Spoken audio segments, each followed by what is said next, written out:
views and opinions expressed in this program are those of the participants and do not necessarily reflect the views of BronxNet or the program underwriters. Hola everyone, welcome to Open BxRx Remote, brought to you from my living workspace, Chari Executive Suite. I'm Rhina Valentin, your host of Café con Leche every Friday. Here's what's coming up in today's show. Leading things off in honor of Women's History Month, the BxArts Factory has an upcoming virtual exhibition showcasing a tribute to women and diversity. After that, we'll speak to the founder and CEO of We Aim Higher about the organization's mission to elevate and assist the community. We'll even hear about their upcoming annual poetry jam. After that, we'll be joined by author and entrepreneur Isabel Rojas Lopez about Healing Inc., along with her books that are geared towards healing the mind, body, and soul. Later on in the show, Boppy C brings us an up-to-date with the latest headlines in the world of sports. And lastly, this week's Open Artist Spotlight shines on the one and only Jade Ledezna, who shares more about her upcoming album and her upcoming performances at Minton Playhouse. You don't want to miss. So sit back y prepárate. All this and more is headed your way because now we are officially open.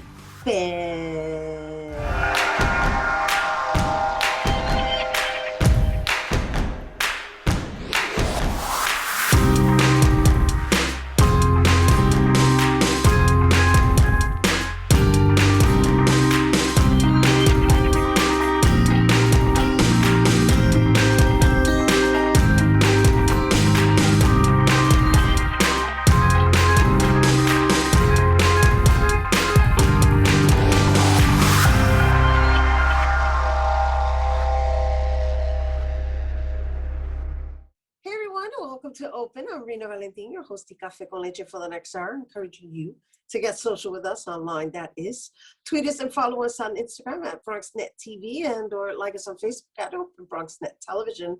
And while you're there, you can follow more on FB, Instagram, Twitter, Insta Stories, and LinkedIn at Rhina Valentin. It's Women's History Month, and the BxArts Factory will be holding a virtual exhibition celebrating some of the most diverse group of talented women from the Bronx. The exhibition showcases the handcrafted murals of these ladies and will also feature interviews conducted by Bronx-based artist Aida Miró. Joining us to tell us more about the tribute to women and diversity, please welcome BxArts Factory Co-Founder and Curator Laura Alvarez and multidisciplinary artist Aida Miró. Hello and welcome, ladies. Hello. Happy Women's History Month. Yeah. Here's to the Bang Bang Committee. We're ready. I see. Oh, yeah. All right, let's talk about this lovely concept. Laura, it's a pleasure to have you on again. For those who may be tuning in or are unfamiliar with the BxArts Factory, can you just share a little bit of the BxArts Factory background, as well as some of the programming you have going on virtually since 2020? Yes, we are all virtual right now. Well, we started in 2014. We're a nonprofit here in the Bronx, and our main goal is to connect artists and community and bring them together. And we work with a lot of families. That's Aida worked with us in one of those projects, working with families and the community, with the artists, because we believe that everybody is an artist. So you just need to find your artistry. And yeah. Yeah, no, it's beautiful, and leading into Aida's project, because the initial mural that was mounted, that's the term I'm using, may be incorrect, but it was on 145th Street in the Bronx in 2019, and it's really beautiful and overwhelmingly huge and captivating. It's beautiful, though. The women that you chose for this particular project, how did you decide to pick them? Like, what was your intent behind choosing these particular women? Well, this project started, as you said, with the mural, and after finishing, we realized that 3 women were not enough to represent how much diversity of women So I decided to present the second project, and this is a grant from the Bronx Council of the Arts. So this time I had to readjust the project. I was not able to do the mural, and I didn't have the other organization either. So I contacted Laura to work with them, with BxArts Factory, to create the project together. And I had some that I knew, that I thought that they were really inspiring by their lives. And Laura helped me to find others. So it was between both of us that we found them. Right. So what I'm referencing is the fact that you have these community individuals that you basically immortalized on a wall, right? And so now there's this rendition, which is these beautiful portraits that we're going to be showing of rather visual arts drawings, right, that you created of particular women. They all look like artists to me, but I'm not quite sure. And that may be because I know Laura is one of your muses, and I saw Blanca Miskua is one of your muses, who I also happen to know. But what were the, I guess, what was the criteria in which you chose these individuals? Well, I wanted diversity, like all kinds of backgrounds, all types of ages, all types of nationalities, and how they relate to the Bronx and how they all live together. And I know some of them, are not all artists, but are a lot of artists because I relate most with them.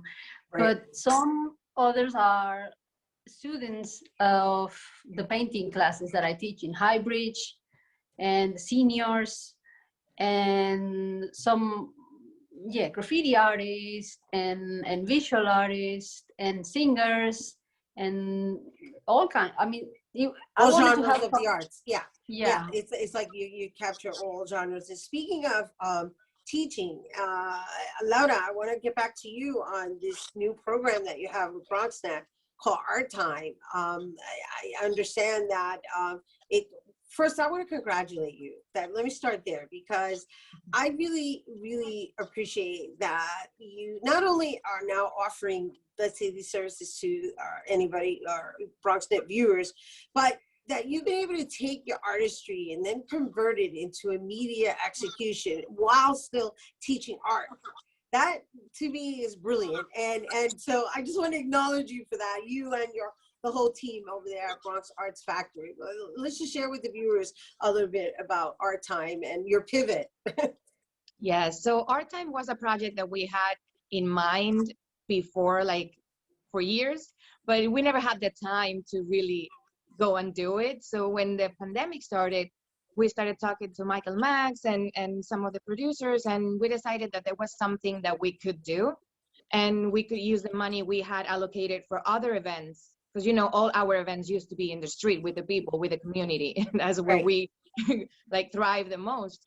But because it couldn't be done, we decided to go back into that idea that we had earlier on, to create like an archive of artists, Bronx artists, and how they came to the Bronx and how they practiced their art and how they became artists. Because as I said earlier, we believe everyone is an artist, and a lot of people think that if they didn't go to school for that, or if they didn't, they can be an artist and it's too late. But it's not true. Artists can be anybody, anywhere. And by showing you different artists and their paths, you can see that there's not only one way. It's like as many ways as people. And that's how we started with Art Time. It's beautiful. Yeah, it's beautiful because it's like you're bringing out the artists and individuals who just may be viewing it, whether they're participating or not. No pressure. And so, Aida, I understand that there's another component to your exhibition. There's the virtual gallery, and then there's these interviews. What are you? What exactly should we be expecting in the interviews? Are they accompanying the art pieces, or are we learning about these women? What type of interviews? How long are they as well? Are about 10 minutes each. And in these interviews, they talk about themselves and how they relate to the Bronx and what they like of the Bronx.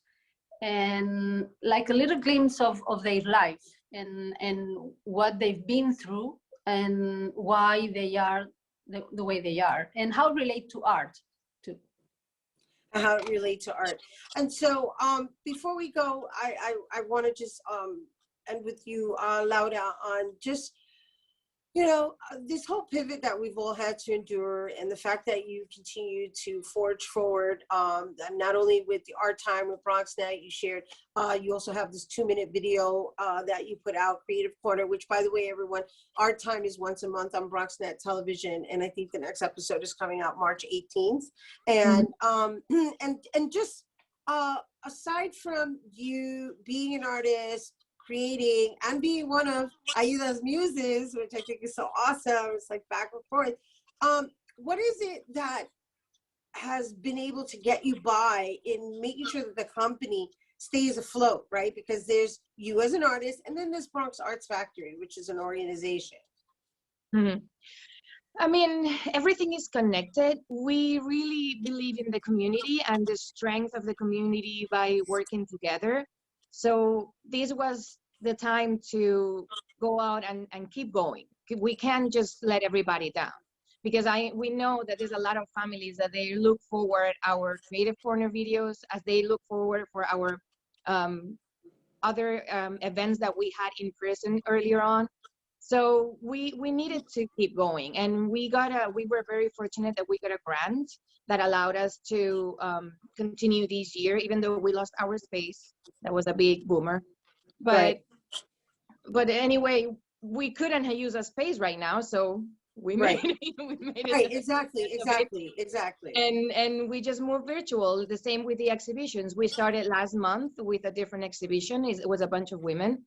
And now we have Aida, and we will have more virtual exhibitions. We moved everything online. We changed our website. We worked with our board to make those changes possible and to just adapt to the changes. We're artists. We can do that.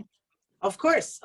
It's just recreating. That's it. Repurposing exactly what's already in there. All right, ladies, I want to thank you so much for being here with us. I know that the art exhibition goes up in March. I believe the opening virtual exhibition is March 11th, correct? I just want to be clear. I want to make sure everybody, and of course, they can go to the BxArts Factory website, right? Yes. Everything will be there, bxartsfactory.org. And March 8th, it will go up. And the 11th is the opening. We're going to be inviting the muses that Aida had for those portraits to the opening and the closing. That will happen in April. And everybody, if you want to join us, you just have to go to our website, fill out a form to get the link, and enjoy it. Awesome. Bueno. Thank you, Aida Miró and Laura Alvarez, for honoring our women of the community during Women's History Month. And you guys, a tribute to women and diversity by Aida Miró will be virtually displayed on March 8th up until April 2nd. But to sign up for the virtual opening on March 11th, you can visit bxartsfactory.org. We do have to take a quick break, but when we return, we'll hear about an organization that's all about giving back to the community. Don't go anywhere.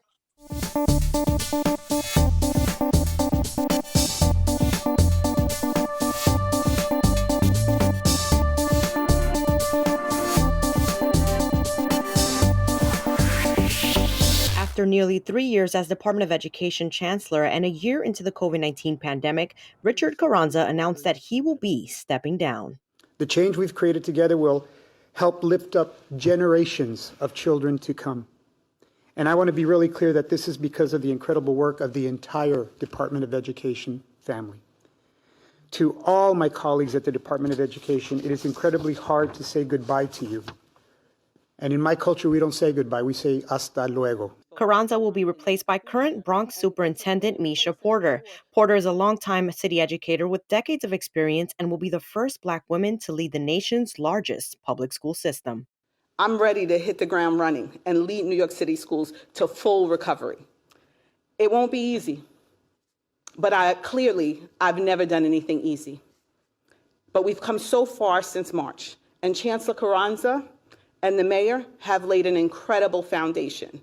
Carranza's announcement comes amidst disagreements on desegregation of schools and years of tension with Mayor Bill de Blasio regarding major education decisions. Carranza and officials cite that his departure was his voluntary decision. I know the pandemic has not been easy for you or for any New Yorker. And make no mistake, I am a New Yorker. Well, not by birth, by choice. A New Yorker who has lost 11 family and close childhood friends to this pandemic. And a New Yorker who, quite frankly, needs to take time to grieve. And we thank you, and we're going to miss you, but we're going to be feeling the effects of what you've done for the kids in New York City for many years to come. Porter says she will focus on reopening high school for in-person learning and readying a plan to open all schools in September. She's expected to take the seat starting on March 15th. Reporting for BronxNet, Sanji Lopez.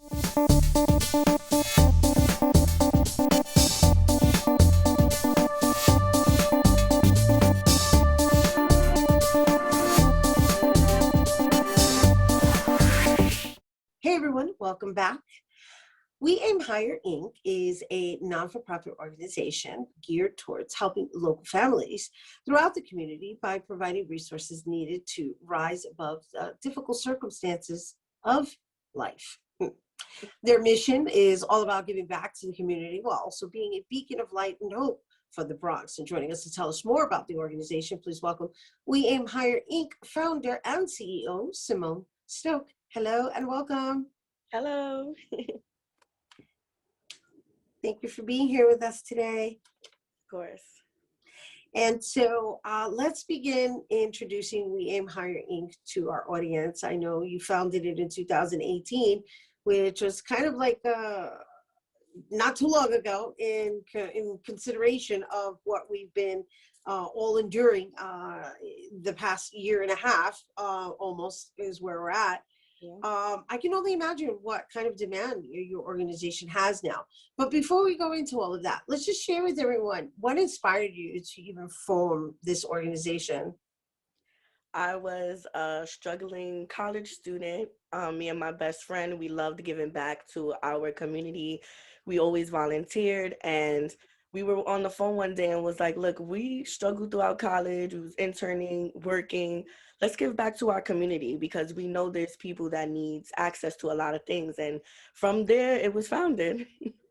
And so when you say they need access to a lot of things, like what are these hardships that you found yourself in that you needed access to that you're now providing accessibility to just local families? Right. So I was thinking about school supplies, just little things, coat drives, food, support, events to bring the community together. Because our first event was a back to school drive, and the faces on those parents and kids made us feel amazing. And so as you offer these services, I from what I've gathered, visiting your website, and based on the events that I saw that you offer, I know you have a planting seeds event coming up, or planting tree event coming up in April. And I know we're going to talk about the poetry jam later. But what I'm noticing really is that in your choice of curation, you have designed these environments where people can come together intergenerationally. So let's talk about that aspect of We Aim Higher. So you offer these assistance, such as book drives and clothing drives, or back to school drives, and then there's the adults themselves who also need access to information. So just give me a list, more or less, of the variations in what it is that We Aim Higher offers. So we like to offer the tools to provide people to rise above. So we're a unique organization. We don't have a specific, like they say, like a group. We want to serve everybody in the Bronx. So we serve adults, like we gave away care packages during the pandemic. We do back to school drives for the children. We're planting trees just to bring the community together. So, we just want to help everybody. Which is a beautiful thing. It's a wonderful way of giving back, which is what your intentions are. And so that leads into this poetry jam that you've now been offering annually, and you have a new one coming up. Let's talk about that. Yes, so during the pandemic, we noticed a lot of creatives rise in the Bronx, and we have two creatives on our team, which is Remain in Montana, who would like to do a poetry jam and do virtual events because of what's going on in the pandemic.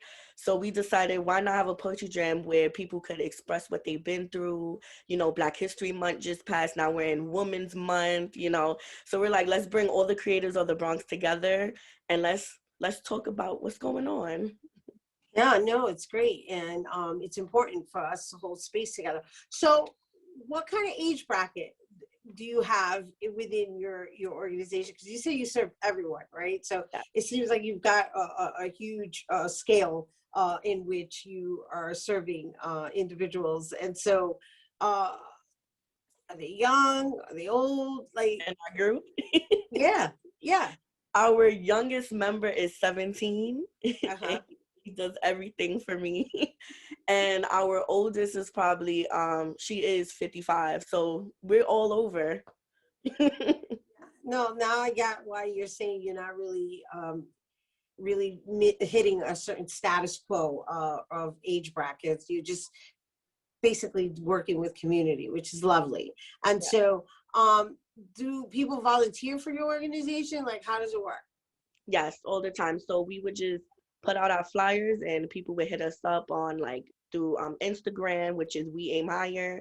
They will go to our website and they would just be like, can we volunteer? And they'll come, and it's so much love.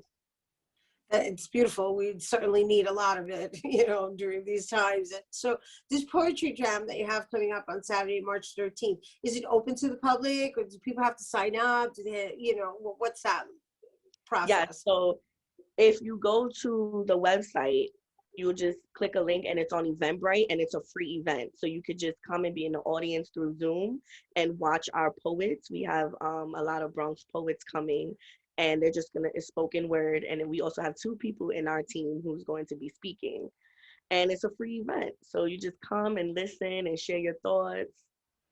All right, so then you're not really looking for poets at this point. You just have, your poets have already been curated lined up for the event for March 13th.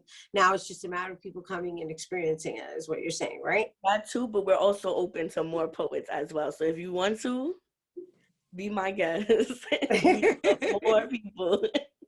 That's awesome. I get the sense, just even through your energy, that it's a very welcoming space, and that everyone within your organization is very giving and loving, and we certainly need a lot more of that. So I acknowledge you for making it your business to give it back to the community. Thank you. Thank you. And once again, I just want everybody to remember, so the Lift Every Voice Poetry Jam, that's the name of it, Lift Every Voice, is on Saturday, March 13th between 7 through 8:30. And she said you can find that on Eventbrite, but you can also go to weaimhigher.org to learn more about We Aim Higher, Inc. All right, we have to take a quick break, but when we return, we'll hear about one author using her experiences through life to help others heal. Don't go anywhere. New Yorkers have mastered existing in crowded places and walking fast. Now is the time to master social distancing. Social distancing means creating more personal space between yourself and others, at least 6 feet. Creating more physical distance protects yourself and other New Yorkers from the spread of coronavirus. To do your part, stay home. Stay connected through calls, texts, and video chats. If you have to go out for essentials like food and medicine, avoid crowds and put space between yourself and other people standing in line. If you go outside, just remember to keep 6 feet of space between yourself and others. This is not just about you. It's also about protecting the most vulnerable and preserving the health of essential workers who are on the front lines. If you're feeling overwhelmed, connect with counselors at NYC Well. Text COVID to 692-692 for real-time updates, or visit nyc.gov/coronavirus. Hey everyone, welcome back. We are still celebrating a Women's History Month at the top of March. And our next guest is an author and entrepreneur from the Bronx that has created several outlets to empower and uplift others to be their best version of themselves. She created her book publishing agency and has co-written 5 books to help people heal through some of the most traumatic experiences. She's also has Healing Inc., a website filled with handcrafted candles and self-motivating products to help heal the mind, body, and spirit. Joining us to tell us more, please welcome Isabel Rojas Lopez. Hi, Isabel. Hello, Rhina. Thank you so much for sharing your platform, especially in this awesome month of Women's History Month. I'm very honored. Yeah, and we're honored to have you. And in the work that you've been doing, I just want to share with our viewers a little bit of your trajectory because it's quite fascinating, right? I understand that you graduated from John Jay College and of criminal justice, and you did serve as a police officer in New York City, and now you currently serve as the project manager, right, overseeing at a county district attorney's office, and yet while you're dealing with the real life issues, there's this other aspect to your existence in which you've been expanding on gradually. And it's lovely, right? Because there's that balance that is needed in society, especially now more than ever.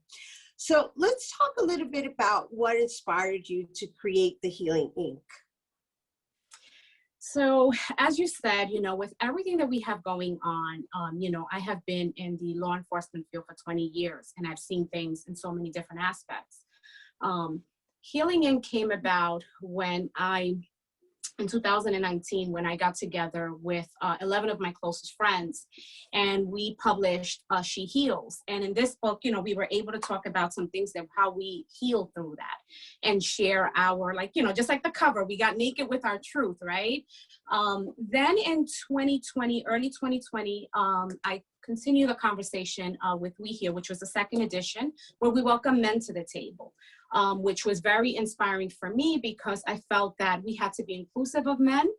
We have found that, you know, talking about healing and traumatic events is taboo in our communities, right? And I think that with everything that happens and everything that a man carries on his shoulders as well, we don't normalize those conversations. Unfortunately, in 2020, I lost my younger brother, Jonathan Rojas, to suicide. He was supposed to be part of the book, and I'm sorry. It's okay. It's okay. Take your time about it. I appreciate you bringing it up. We weren't sure if you were going to mention it, and you know, we're sending him light right now, as you just mentioned his name. Thank you. I appreciate that. So I have been motivated to continue this healing journey I'm still on. It's pretty fresh. But I feel like it is my duty to make sure that I share and I normalize that conversation of how, you know, we can become better at this on this journey, on any journey of healing. You know, 2020 was a very hard year for most of us, for the entire country, right? This pandemic took away so many loved ones, and our homes became classrooms, our homes became our office. There's no getaway from anything, right? So if we are not okay, mind, body, and soul, I think that that just creates a whole nother level of layering of other things. So Healing Inc. was created. It has been in the works with the message Healing Looks Great on You, which came from the book She Heals. And I just amplify that with self-care, which is, you know, the line of the candles that I created. And I thought it was just so important to create an ambiance, especially for those that are healing, for those of us that are grieving, to give ourselves some slack.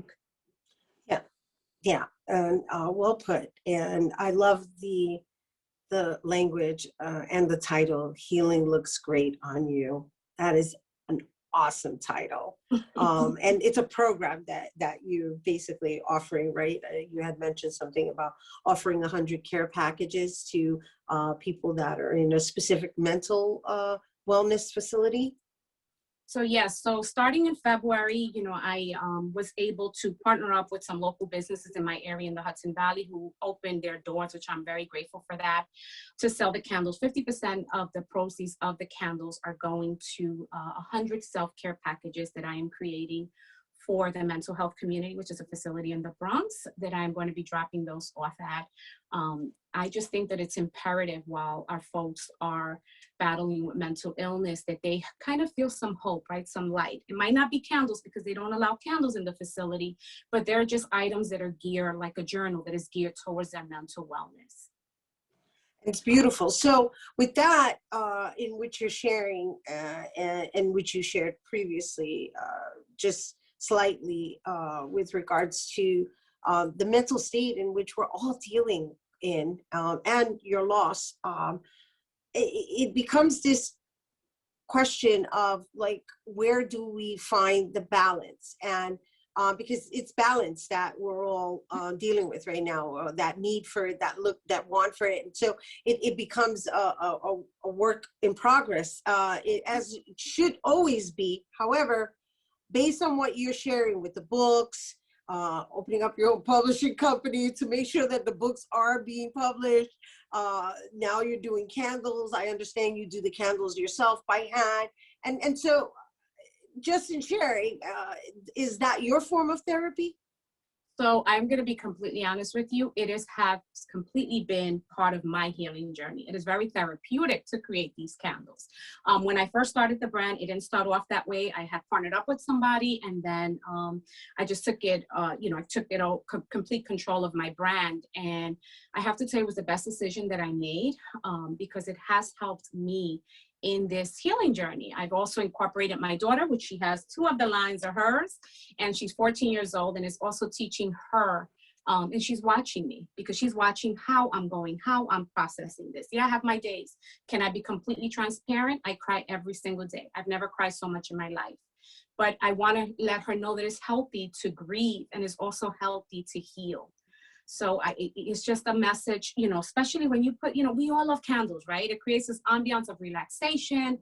And that is what I wanted. You pick up a book, you have your candle. I have my ritual now where I get up every morning, I pray, I meditate. Meditation has become huge in my healing journey, and it has helped me to balance myself and to help me with this grief, right? Because the grief it gets trapped if we don't let it flow the proper way. So journaling, I found it to be helpful. So I am definitely practicing what I've been preaching.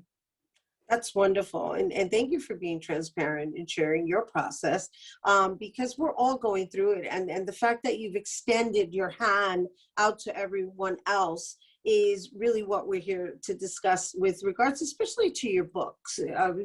What are some of the points that we would walk away with in, let's say, She Heals? Well, in She Heals, you're going to find subjects such as mental health. You're going to find self-worth, healing from trauma. You're going to learn from these amazing ladies that no matter what you go through in life, that you can overcome it and that you can definitely heal, and it's going to take forever. And then nothing is wrong with you because you went through these things. Nothing is wrong with you because of your experiences. It's how you move from those experiences. And no, we're not experts. We're not saying we're experts. We're just letting you know how we process our healing. I shared in my book about the grief, about therapy. In our community, therapy is seen as something that's taboo. So just kind of normalizing these conversations of what is helping us through this process. And so before we go, where can people find these books and these items? So the website is isabeltheauthor.shop. You can find the candles there. I have 7 scents that I've created with the line. And the books are on there as well, along with some other items that for self-care. So isabeltheauthor.shop. Wonderful. Thank you, Isabel Rojas Lopez, founder of Healing Inc. And you guys, once again, for candles and all things healing, be sure to visit isabeltheauthor.shop and make sure to follow her on Instagram at Isabel the Author. Don't go anywhere because Bobby C's Weekly Sports Roundup is coming up next.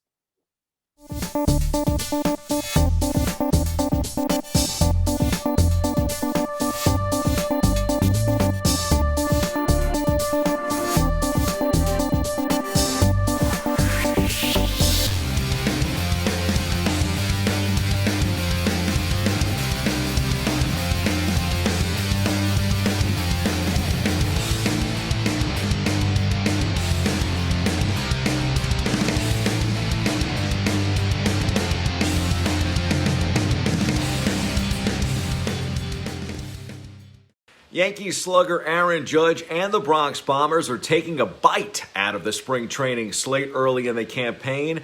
The Pinstripers have looked sharp. The same could be said for Judge's smile these days. He's flashing a perfectly aligned one to start the 2021 season, where a gap in his two front teeth previously existed. Check out Judge's new smile as he gives us the latest in our Yankee update. Just getting ready for this year. There's a couple things with my swing I wanted to change. Be a little more consistent, obviously work out and, get the body ready for, 162 plus postseason, another goal of mine, so it was just different combinations of changing the workout routine, changing some things in the cage, just to be more consistent. Speaking of good form by the Bombers, new pitcher Jameson Taillon dazzled in his first appearance in Pinstripes. His first game back from a second Tommy John surgery was short-lived, but it was dandy. Taillon needed just 7 pitches to throw a perfect inning Monday against the Detroit Tigers at George M. Steinbrenner Field. Here's the former Pittsburgh Pirate turned Yankee, also all smiles. In my head, I was like, man, I wish I could have gotten a little more in-game work there. But you know what? For the first one, shorter is better. Quick and clean. Get in, get out. I'm healthy. I feel great. From one standout pitcher in the Bronx to one in Queens looking to have a breakthrough campaign of his own in 2021, we caught up with Mets pitcher Marcus Strowman on his outlook for what should be a special season in Flushing. I'm not the prototypical pitcher who's going into a game saying, I'm going to throw it as hard as I can at the top of the box. That's very far from me. So velocity is something that will never dictate if I'm good or not. My stuff's nasty, and I'm going to go out there and deal it all year. He threw the ball really good.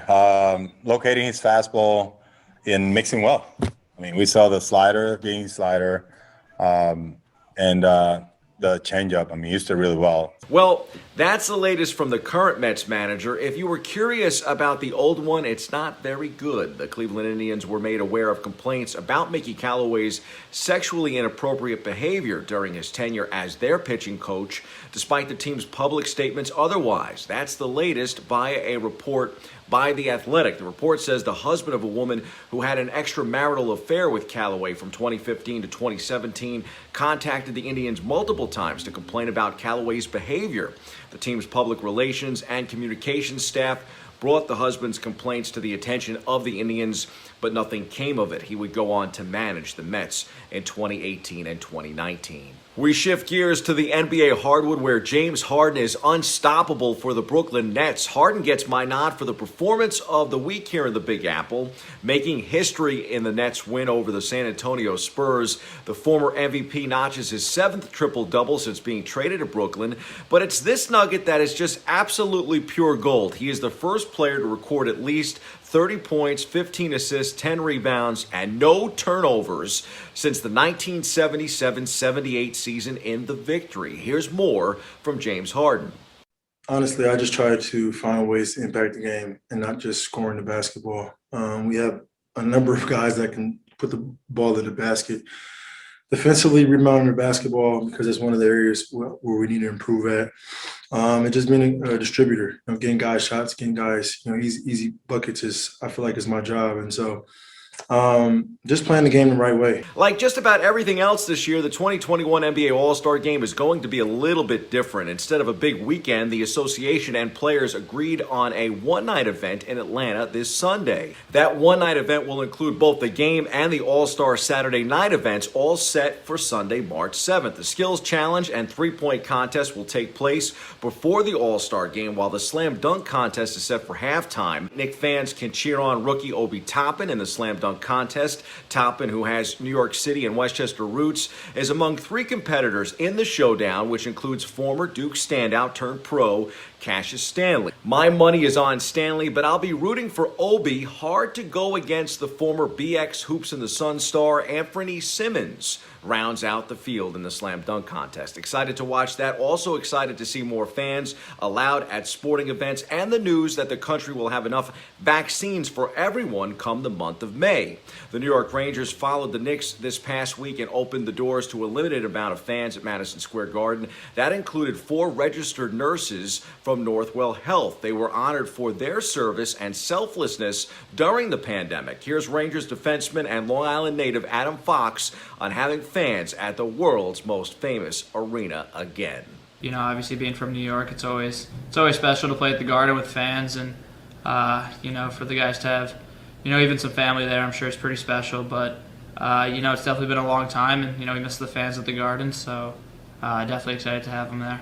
While the Big Apple has taken a more conservative approach to reopening, Texas has decided to throw caution to the wind. That gives us the quote of the week, courtesy of San Antonio Spurs legendary coach Greg Popovich. Open quote, "They're trying to do a good job of keeping everybody safe. Of course, they want to open up, but getting rid of masks just seems ignorant to me. We have to have instant gratification and act like the pandemic is over. We already went through this once, and now we're going to do it again. When we go into those restaurants, you take your mask off anyway when you are eating. So how hard can it be? Now they're going to have to talk to people that come in and the people that didn't want to wear masks in the first place. How do the businesses get them to wear masks? Well, now they don't have to. So now there will be infections, one would think." Closed quote. Texas is the only state in the union with this mindset. Bronxites, don't go to Texas. But do watch some March Madness. Yes, the calendar is flipped to that wacky month again. Locally, we'll have the Florida men and women in the A10 tournament, and Iona College and Manhattan duking it out in the MAC tournament. I think all the coaches and players should be commended for, and as well as the administrators, for an unbelievable job this year of getting through a very challenging year for obvious reasons. And hopefully we all get to the MAC tournament healthy and have a chance to compete for a NCAA berth. It hasn't gone well for us because we've missed 2 months of practice and games. We're trying to make the best of it in very difficult times. We probably have been hit harder than any program in the nation. That being said, I'm very proud of our guys because they've hung in there. They've been basically in jail 4 different times for 14 days and has not been easy, but it is a pandemic. It's not something that we've seen in our lifetime, and we'll try to make the best of it heading to Atlantic City. That's a good segue. We hit the C-list for a March Madness preview.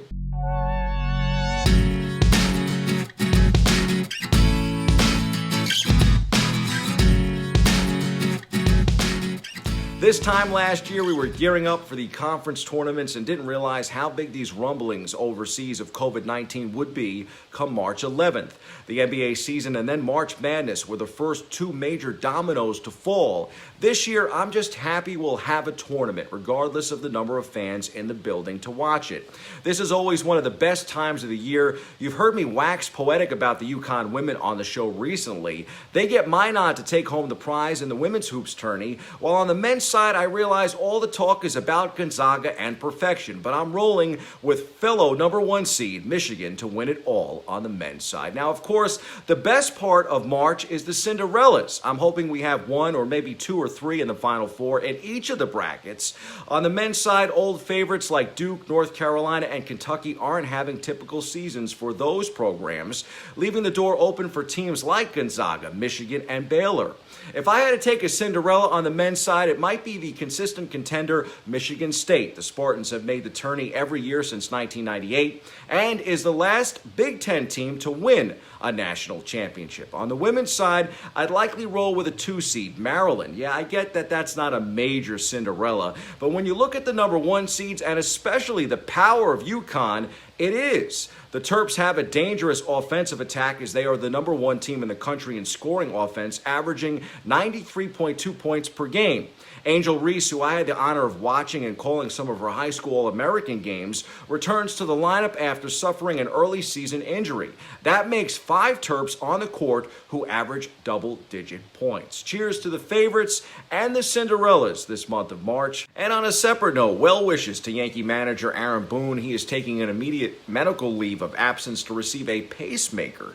Get well soon, Aaron. Don't forget to catch Monday's Open, where we'll sit down with editor and author Michael G. Long for an in-depth discussion on sports icon Jackie Robinson and his place in the civil rights movement that continues to this day. I'm Bobby C. More Open after this.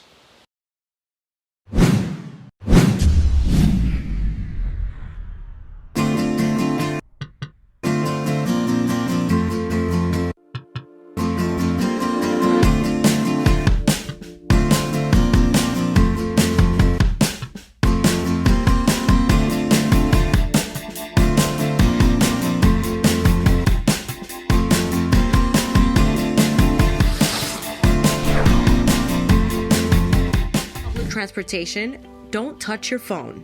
Carry hand sanitizer and use it immediately upon leaving the bus or train. Avoid touching your face. If someone is coughing or sneezing, move away.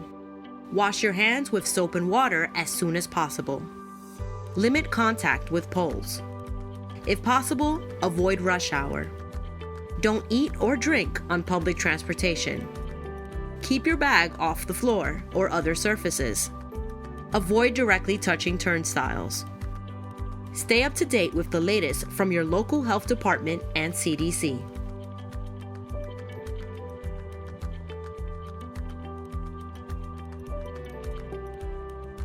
Hey everyone, welcome back. Our last guest is a classically trained songstress from New York City who is an alum from the New School Jazz Conservatory and the famed LaGuardia Arts. She's performed worldwide at iconic venues such as Kennedy Center, Carnegie Hall, and that's just to name a few. And well, she's the first Afro-Latina to serve as artistic director for the landmark jazz club, Minton's Playhouse, with the inauguration of Launch TV's Latin Plus channel approaching. Joining us to share more, we welcome friend to the show, Jade Ledezna. Wow, you've been pretty busy, all things considered. Yes, it's been interesting to go inside and to find a lot of I guess the seeds that have been planted subconsciously throughout all this, time where we've both been busy little bees and hummingbirds going about, and then you're anchored and it's like a laser and just things have been coming about and erupting basically. No, I love it. I love the metaphor. I love it because obviously, we do internal work together. And so that being said, it makes sense, right? That you've basically honed in and despite circumstances have been able to really come out of the cocoon, for lack of a better word, right? Bigger and better, right? And stronger because not only are you coming out with your performances, which I know we're going to talk a little bit about that, but now you're this artistic director making history. And I might add, we're acknowledging you on Women's History Month as the first artistic director for Minton's Playhouse. That is so dope. I gotta tell you, Rhina, as a native Bronxite, it is an honor to take full reign and bring in and satiate our terrain as New Yorkers and such, and America's art form, which is jazz music. And the crazy thing is the timing of it is wild because obviously we can't go tour anywhere because no one can go anywhere in essence. It's a rare time when all intergenerationally all the great cats are pretty much all here, just in this gumbo, so it's a beautiful thing where you have all these different ages and different schools of thought coming together on the same stage because we're all here and not simultaneously working somewhere else. So you have just the pick of the litter in essence, super crazy. No, that's wonderful. That's like a blessing, right? And so like you said, that's kind of like a nice little picking field that you have of a garden, right? So yes. That being said, so with Minton's Playhouse being accessible to people publicly, what are the regulations? I know that the seating is what, at 50% capacity? I think it's at 35% now for the incidental dining and the music laws. We can't charge a cover. It's been like this for quite a bit, and all of my colleagues and such have been doing Cash App, PayPal, so that people can do these virtual tips. What the owner Rafael Benavides has put in is, a music donation, so that people will have an incentive to actually help to keep the club alive as well.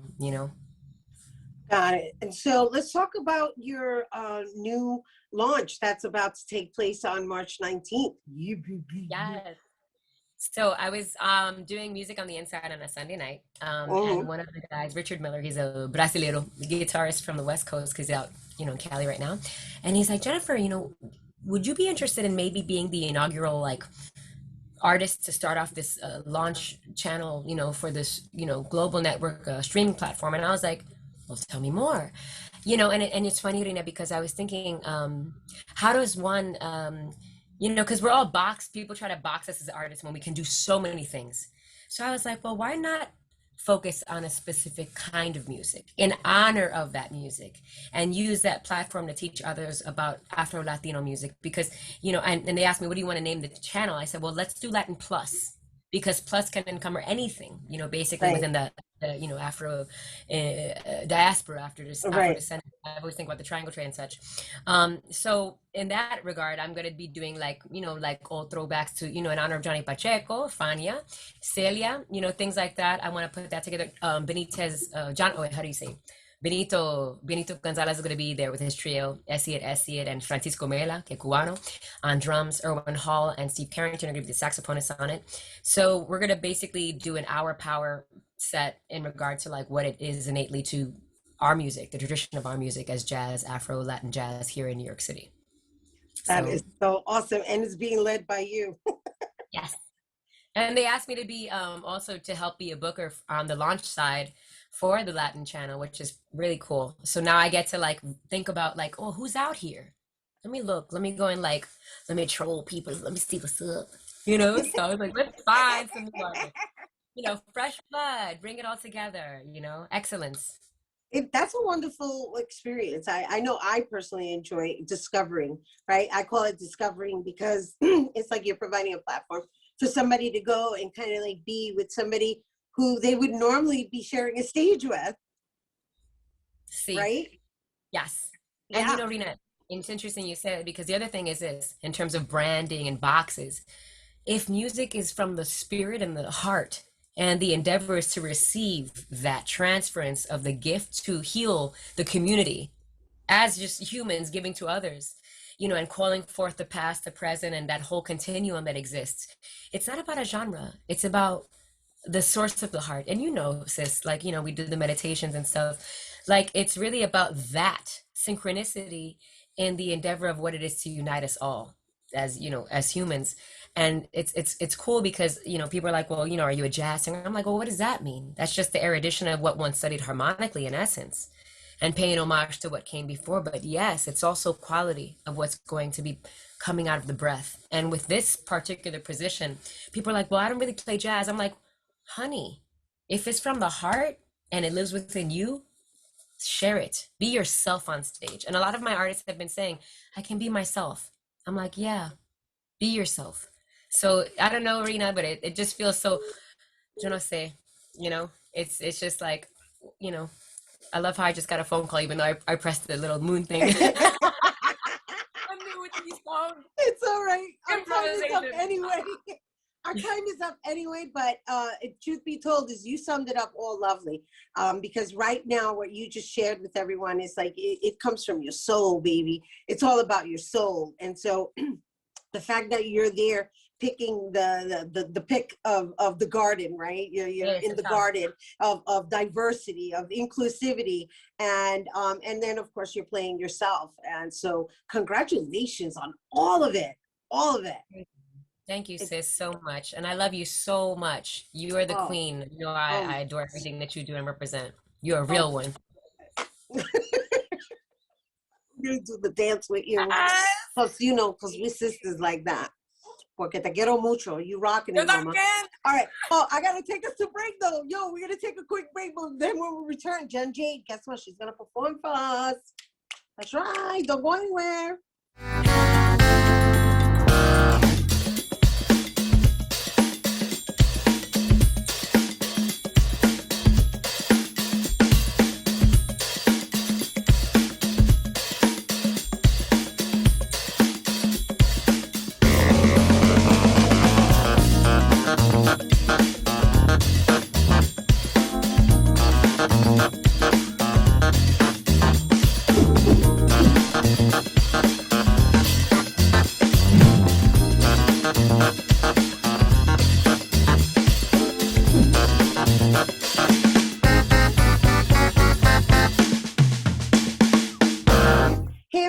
Welcome back. Here now to perform La Mentira by composer Alvaro Carrillo. Please welcome Jade Ledezna. Thank you, Rhina. Hola, mi gente. What's up, Bronx? Paris, Chile, Brazil, everywhere in the world. Aquí vamos.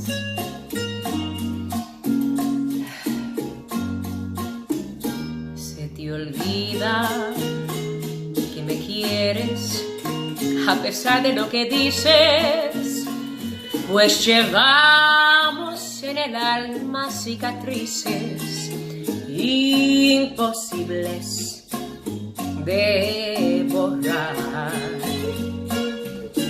Se te olvida que hasta puedo hacerte amar si me decido, pues tu amor lo tengo muy comprometido, pero a fuerza no será. Y hoy resulta que no soy de la estatura de tu vida, y a dejarme casi se te olvida que hay un pacto entre los dos. Por mi parte, te devuelvo tu promesa de adorarme. Ni siquiera sientas pena por dejarme, que ese pacto no es con Dios.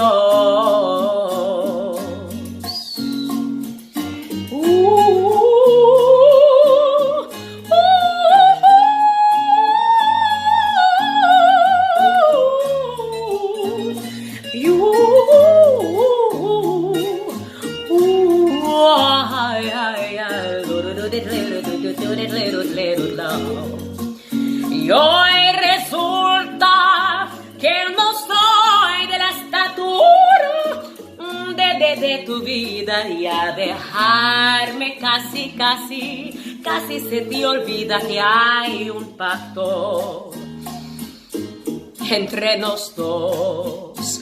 Por mi parte te devuelvo tu promesa de adorarme, ni siquiera tengas pena por dejarme, que ese pacto no es con Dios, no es con Dios. ¿Se te olvidó? Bringing it back to the classics. That's my girl. All right, you guys, for more on Jade Ledezna, please make sure to visit her on Instagram at Jade Music. That is our show today, mi gente. Thanks to all our guys for coming through, and to you, our viewers, for tuning in. If you missed any part of the show, you can check out the recablecast tonight and 24 hours a day at BronxNet.tv. I'm Rhina, Valentin, and from all of us here at Open, may the universe provide paz, prosperity, y amor. Happy Women's History Month.